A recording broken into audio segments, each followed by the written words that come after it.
How to prepare for Indeed assessments and tests. Before applying for the test, firstly you will need to understand the test type.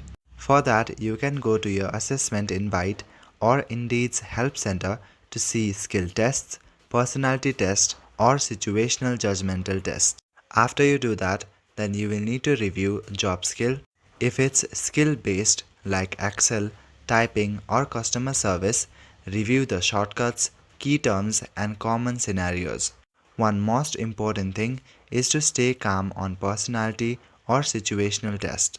Remember that there are no right answers and honesty is the key.